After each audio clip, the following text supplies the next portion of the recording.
Godmorgen og velkommen, hvor vi nu har besøg af en vaskeægte underjordisk sensation. Det er nemlig den her, eller i hvert fald undersøges.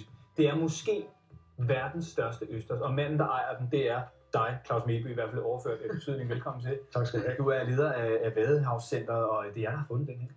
Og I er jo ikke 100% sikre på, at det her det er verdens største. Vi siger det sådan lidt, fordi vi håber det, ikke? Hvorfor ved man ikke, om det er verdens største østers? Det ved vi næsten også, men vi har indgivet den til Guinness rekordbog, og de må afgøre, om det er verdens største. Men i de optegnelser, man kan se verden over, der er den altså. Altså, nu må man ikke tage skoene på bordet. Jeg gør det altså lige alligevel, bare for at sammenligne. Synes jeg. Det her, det er altså en størrelse 44, ikke? Ja. Og den har fuldkommen samme mål. Hvordan har I fundet så sindssygt stor en østers? Jamen, det er jo sådan, at Vadehavscentret har en masse østersture, og der var en af vores medarbejdere ude, og lige pludselig så ligger den der ved siden af en støvle. Og så tænker hun, den er så gigastor, den skal simpelthen med hjem. Og så slaver hun de 2 kilo med hjem, som den vejer.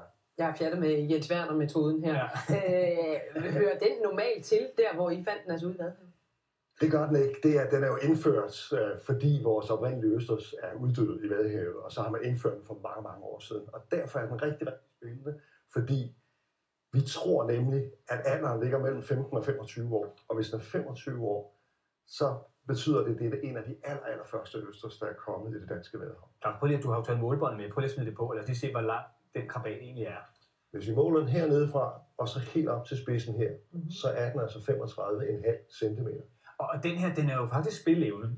Spillevende. Vi havde håbet lidt, at vi fik lov at smage. Det gør vi ikke. Det gør I ikke. Det er helt angst, når der kommer knive i nærheden af den her. Fuldstændig. Altså, I holder den jo faktisk som kæleøsters på Vadehavscentret. Hvordan fodrer man sådan en fyr her? Jamen, det er den østers, der tager allermest tid, fordi vi er ude at hente alger. Det vil sige, at vi trækker et vod igennem vandet, og så fanger vi alger til den, og så fodrer vi hver anden dag. Og jamen altså, der findes næppe nogen østers, der bliver brugt så meget tid på som den her. Og du fortalte mig helt glad lige før, at i går, da du tog den op, så mærkede du den sprælle. Ikke sprælle, men åbne sig og lukke sig.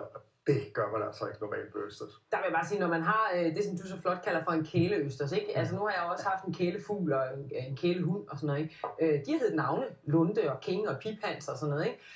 Hvad hedder kæleøsters her? Ej, men den hedder jo Gros Ostrea gigas, og det betyder tyk kæmpe østers. Den har ikke noget personnavn. Det kan man ikke give. Den er jo hård og slet ikke blød. Pelle, Mulle, et eller andet. Mulle? Det kan være, at vores sviger kan komme med et godt bud, så skal vi nok sende Mulle, Claus. Bare lige her til sidst. Nu skal I jo rent faktisk både kigge på den og håbe, den kommer i Guinness rekordbog, så skal I vente på, at den dør. Hvorfor er det, I skal det? Jamen, det er jo fordi, man kan kun aldersbestemme den ved at save den skråt igennem. Men det den også gør, det er jo, at på turene ud, så har vi jo givet folk til nu, at nu skal de finde en, der er større. Præcis. Men tillykke med fundet. Vi krydser fingre for, at når I får svar på Guinness rekordbog, at det faktisk er verdens største østers.